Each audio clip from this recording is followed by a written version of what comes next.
Let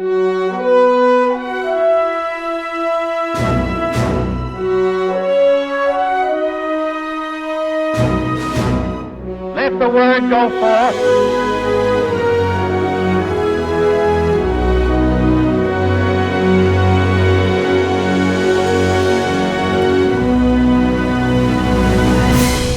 We are standing at the Trail of Tears Memorial Site in the Neocodia Historic Site in Georgia, which honors the Cherokee who died in the Trail of Tears from 1830 to 1850.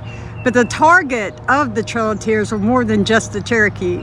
It was for 5 what they call civilized tribes. It was for the Cherokee, the Muskogee, the Seminole, the Chickasaw, and the Choctaw. And this site right here is in memory to those people who died on the Trail of Tears and their history. And we're going to take a tour of this little site. It really started even before the War of 1812, when, if you look back to our other series, the war stories, you'll see we did the 1812-1813 Red Stick War. Mm-hmm.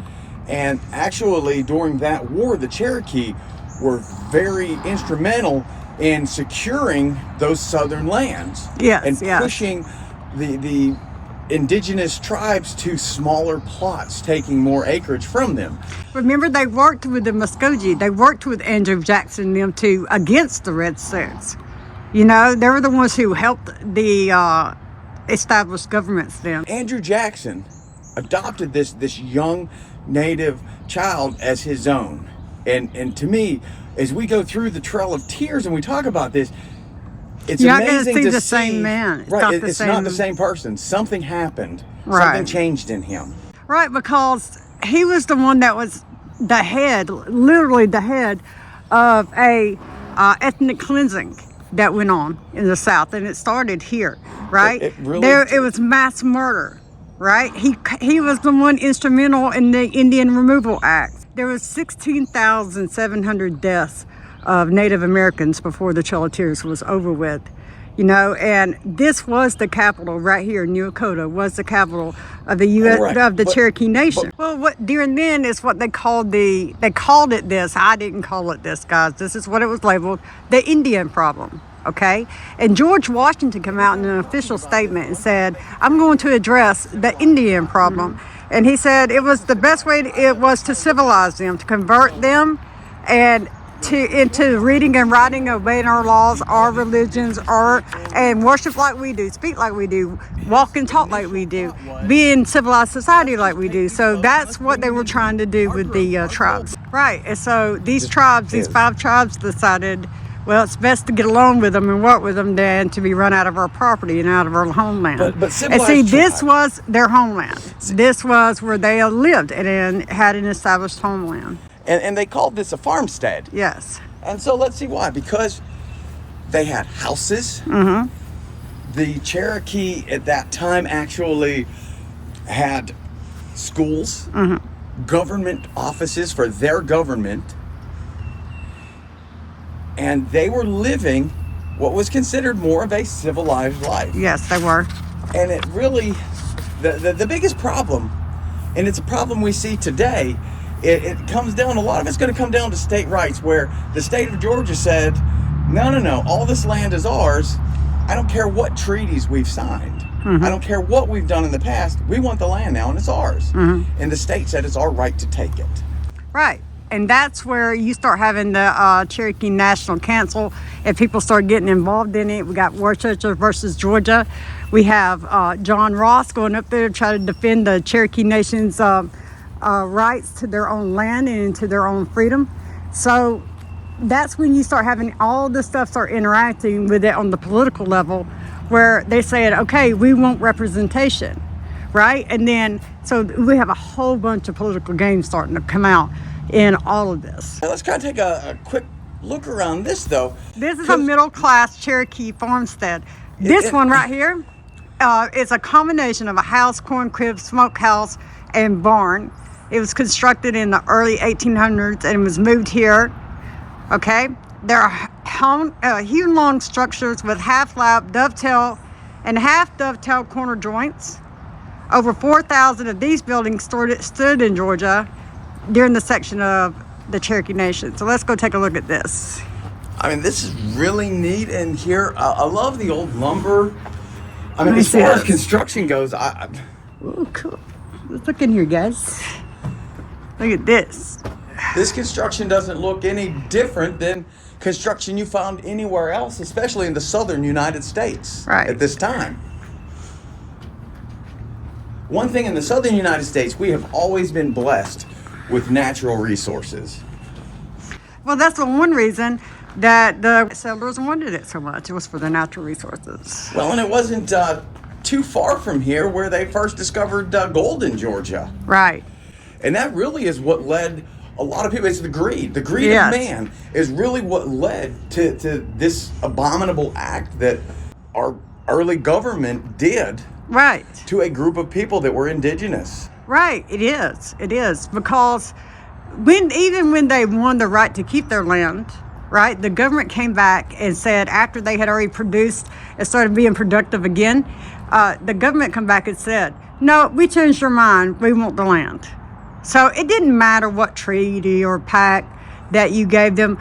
Our own government stepped in and took the land out of greed. And about the same time, here, come on, look, Right, check this I'm wagon out. I am. The same state government that wanted to drive them out, off the land, and then they had the Worcester versus Georgia trial, which is in 1832, and the U.S. Supreme Court objected to the practices and affirmed that the Native nations were sovereign nations, and General Justice James Marshall was the one that decided that, and he had come out of the Federalist Party, right? So when John Ross went up to plead his case, or plead the Cherokee Nation's case, that what was happening here in the state of Georgia wasn't right, when he went up to plead their case before the Chief Justice ruled in his favor, and ruled in the favor of the Cherokee Nation and said, y'all are a sovereign nation, and you do have rights, and you have rights to your own property. You have a right to thrive and be here in the country because it was yours first. So he ruled in the favor of the Cherokee Nation in their plight.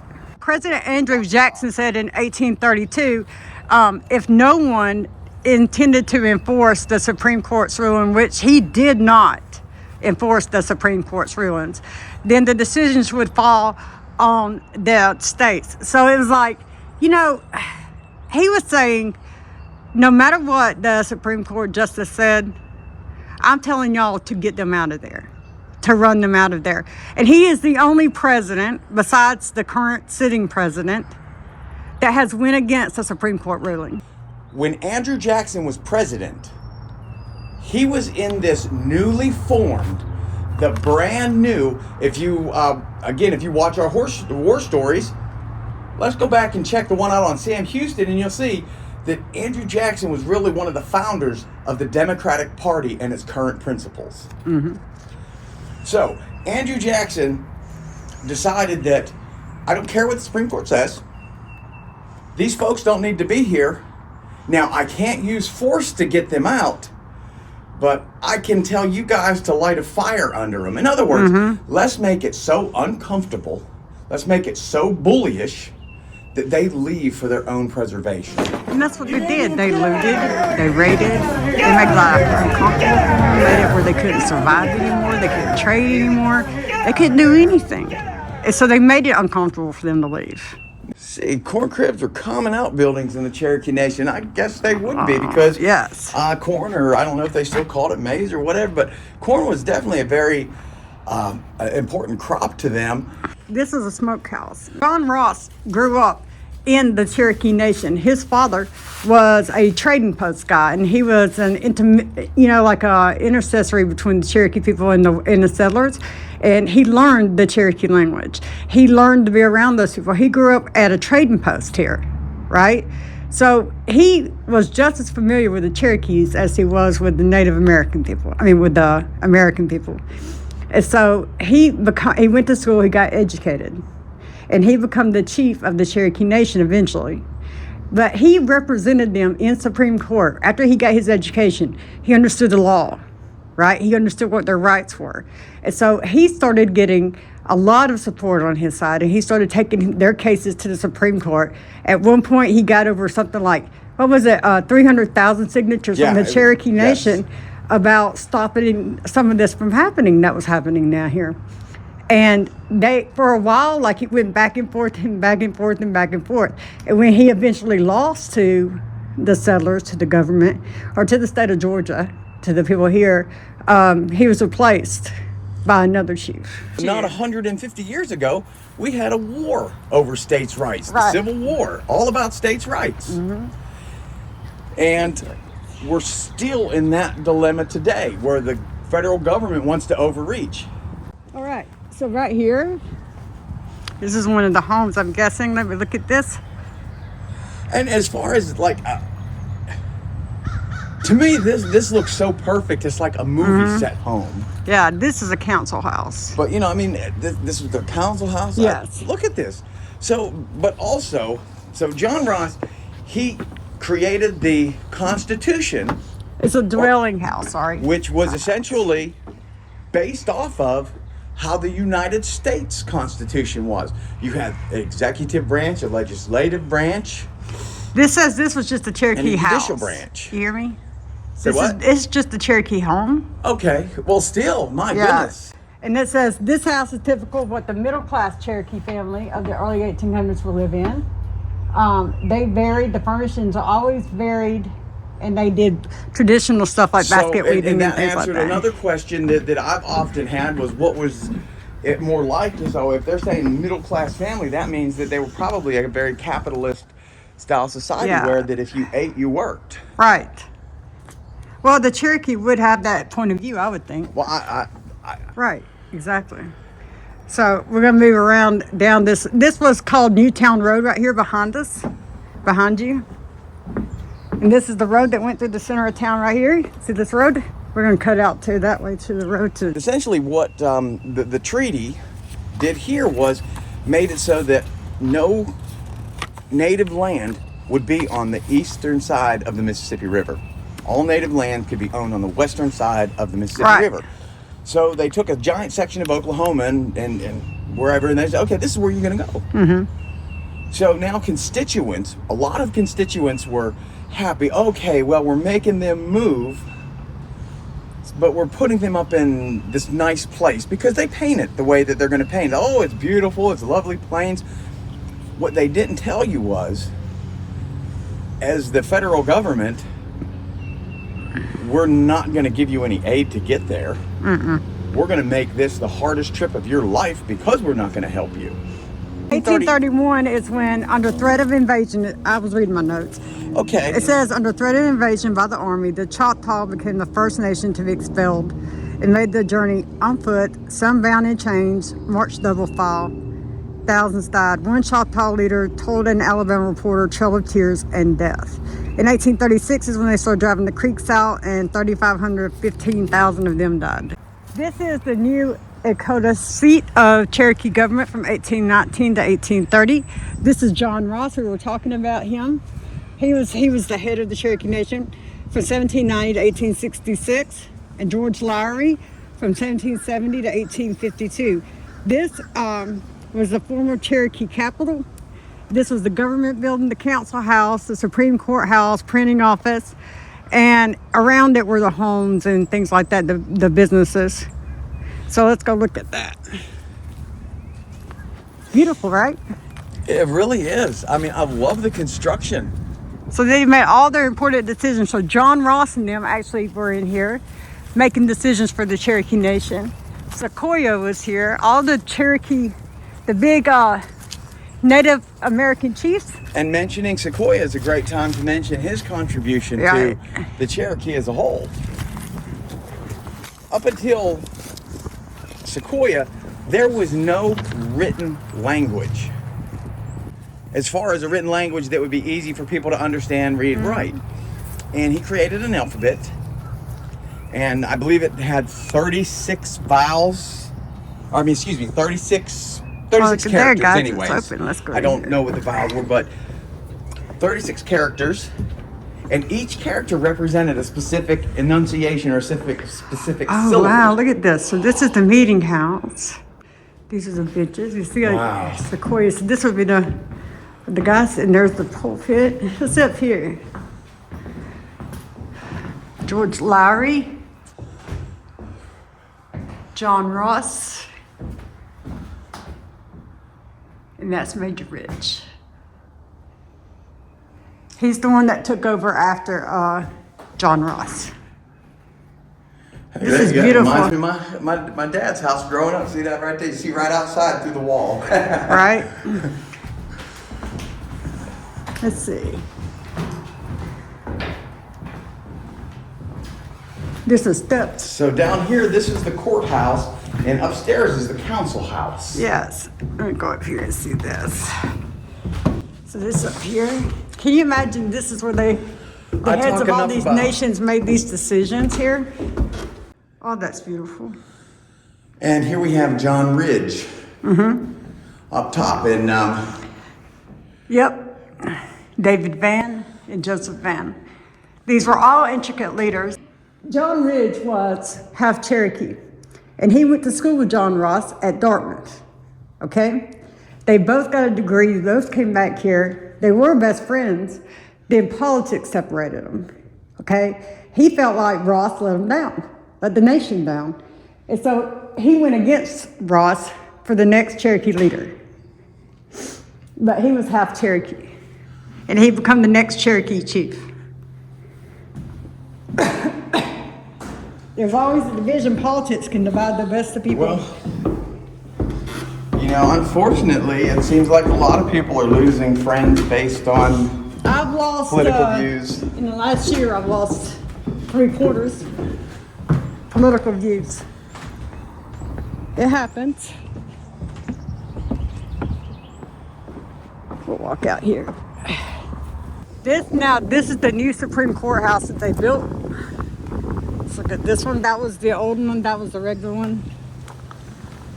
So let's go look at this. This is called the Supreme Courthouse.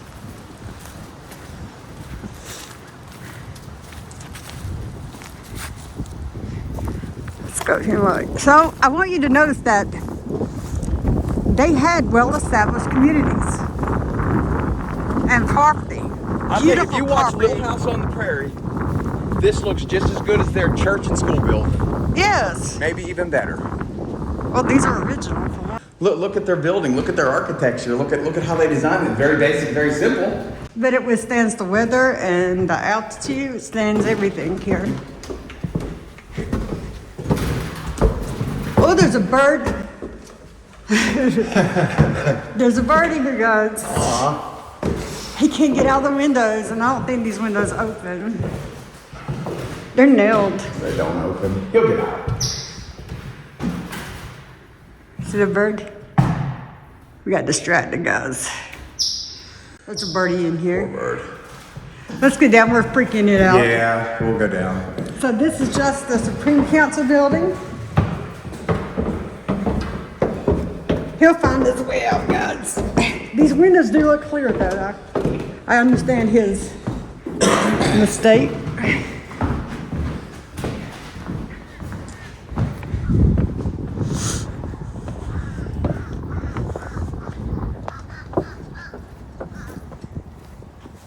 And there's some crows up there.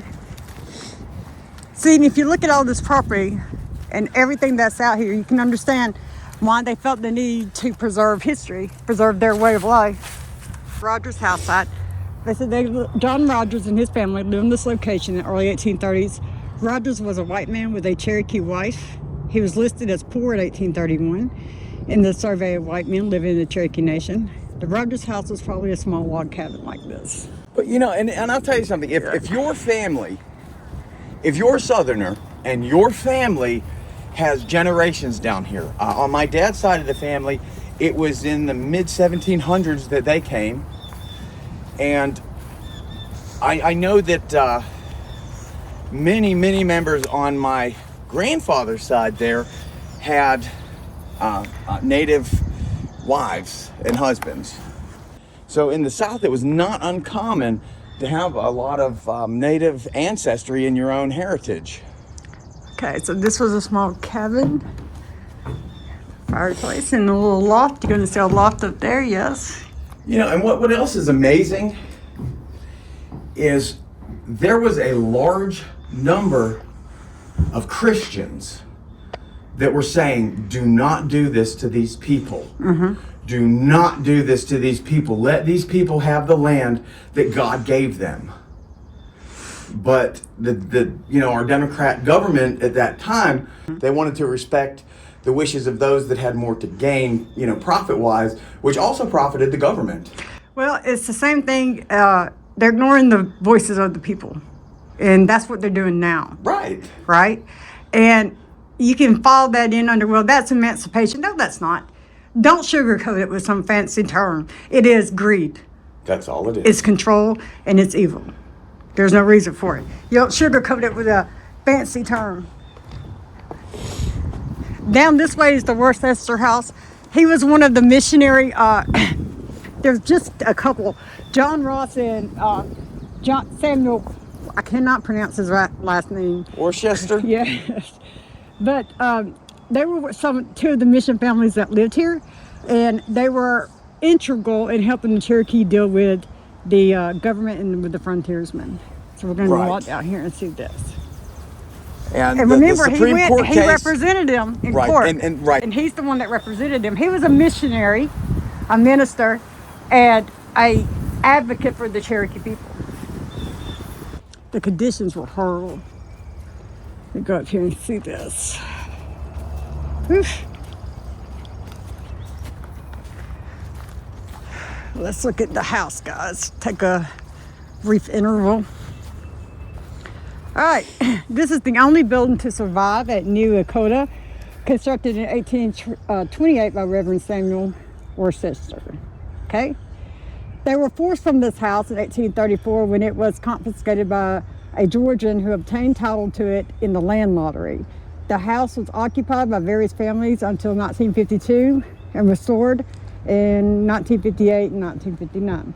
That was Sarah. It's a beautiful home. Yeah. Let's go look at it.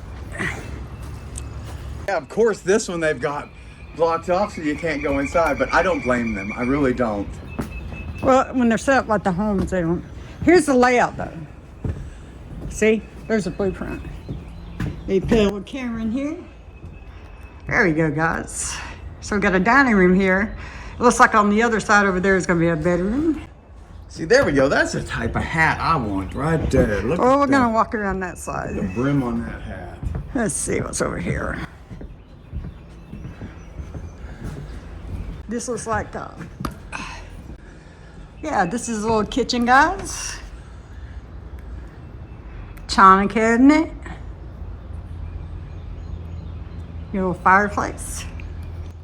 Okay, we go upstairs to see what's up there. Look in those doors. Whoa. These stairs. This is almost vertical. Yes. Am I climbing a ladder or going upstairs? Whew. Well, okay. Looks like, oh look. Got a bedroom with something laying on the bed. Looks like a cross or something. And look, there's a ladder that goes up higher to a section that goes up higher. You see that? Well, you was looking in there. I was sitting here like this, man. You feel this breeze up here? Feels nice. Oh, wow. So this is not going to be a bedroom, and in the back is that room right there's got a loom in it. A huge loom in it. That's pretty, guys. Okay, so you look up the back end here. Whew. Isn't that pretty? High. It is high.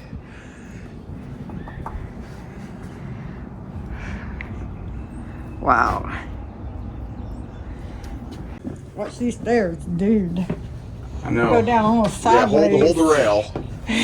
I mean, guys, look at. I mean, I'm trying to give you an honest perspective of this. It's I mean, sketchy. I don't even think building code allows stairs like this anymore. Not at that grade. It's like climbing a ladder. We walk around this side. Look, we can look in the windows. Let's see. See what's in the windows. Yeah. I'm too short to see in it, guys, so. Oh, look, we got a well. Oh, wow, look at that water right out the back door. See what's in the window.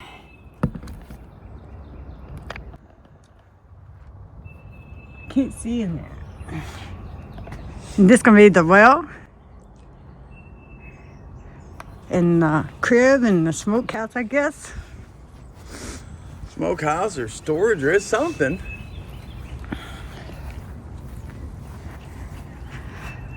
Corn crib or smokehouse. I would love to have somebody teach me how to do these shingles right. Let me go over here.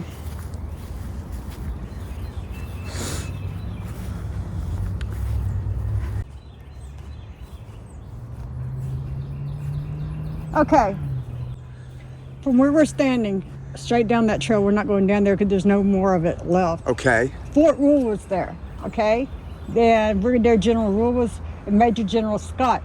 And this was a fort, a military fort they constructed back here in 1837 during the forced removal from May to June of 1838. That's what the fort looked like. I like that split rail fence. I really do too. We have groups going on the trail. A lot of folks miserable. A lot of folks already in Oklahoma. By the time the Cherokee really get their move happening. And what a lot of people don't know is it wasn't just Cherokee Indians on that trail, and it wasn't just Native Americans on that trail. Right, let's look inside this one. Oh, well, this one they don't give you free access to some of the others. But Okay. go ahead, stick your camera in there. Let's see what we That's got. a unique rounded bench. I've never seen anything like that. That bench is made curved and rounded like that. And it's against the wall. I'm gonna sit here in the rocking chair. That's what I'm fixing to do. Watch and see if I don't. Look at here, guys. So, this looks like a kitchen, a general store. Yeah. That's probably what that was. Yeah. Right there, it looks like a hotel, room and board. Okay. So we're looking at a hotel. Oh, Lord. I found out last week that they're going to take the Trail of Tears out of our history books. So, guys, what that does to me, I can't even explain. I can't even explain the grief that and the heartbreak that gives me, because they're erasing our history. I have Cherokee in me. Okay, I have that blood in me, and I also have the settlers' blood in me. So I have a mixture of that in me, and it breaks my heart that they're taking that history away. What if we took every oppressed people that's in our history and we took them out of our history books? That's what we're trying to do now. Look at all the statues that we're taking down. Here's the problem with even taking down the first statue. You erase history, and when you erase history, it is going to repeat. It's not that it may repeat, it is going to repeat. It's just like every nation, if you watch and you pay attention, every nation that gave up their rights to defend themselves against a tyrannical government, when they gave those rights up, they were taken over by a tyrannical government. It happened 100% of the time. You can't show one instance where that did not happen. Well, they don't want to show the ugly side of the government. But let me explain something to you guys. Just like every human being has a light and a dark side. And whatever side you feed, that's the side that's going to come out. Okay? Now, on the dark side, every human being has the capacity for greed, for envy, for control, for all of that. Every human being has those negative qualities that they can use against other human beings, right? And what we're trying to show is that the government's no different. They're just a collective group of individuals. Why would you trust them when they are proving themselves in a track record? I mean, why would you trust them? The 9 most terrifying words in the English language are, "I'm from the government and I'm here to help." Even a movie star president said, you cannot trust the government. And to finish up our story, we've come here in Jacksonville, part of the Trail of Tears. And this is the old depot area in Jacksonville. Jacksonville, they call it Gem of the Hills. And this is the Chief Ladega Trail. Let's take a step back to 1838. Okay? All right. So we're in the middle of this. All of this is still happening with the Cherokee, and they're not wanting to move out. In 1838, only about 2,000 of them had moved out. Okay? So Martin Van Buren come to office. Andrew Jackson left office. Martin Van Buren is elected, right? Mm-hmm. He gets General Winfield Scott to come down here with bayonets and an army and start sending them west across the Mississippi. And again, what was important was, according to the treaty, they were not supposed to be forced out. Right. So that's 2 presidents now forcing them out. This kind of reminds me of the deal that we had with Russia, where we told Russia, okay, you know, in the Ukraine, we're not going to let NATO have any part of it. There'll be no UN, nothing here. Right. And right now, we're trying to put UN forces and NATO in Ukraine.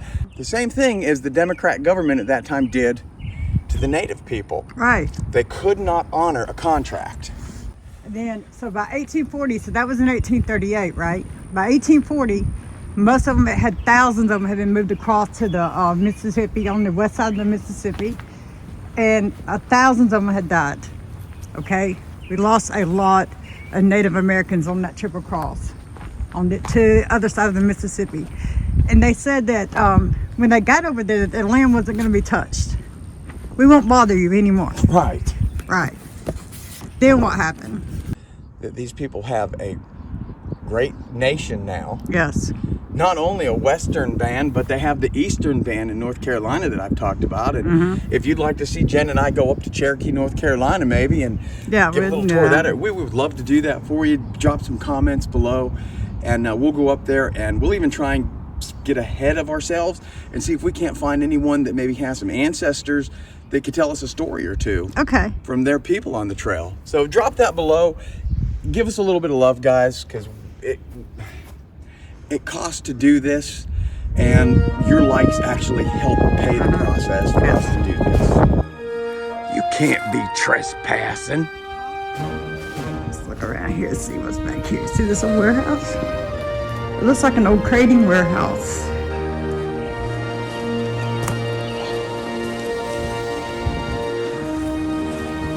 Bet you're gonna be happy you did that in about 20 minutes.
Bet you're gonna be happy you did that in about 20 minutes.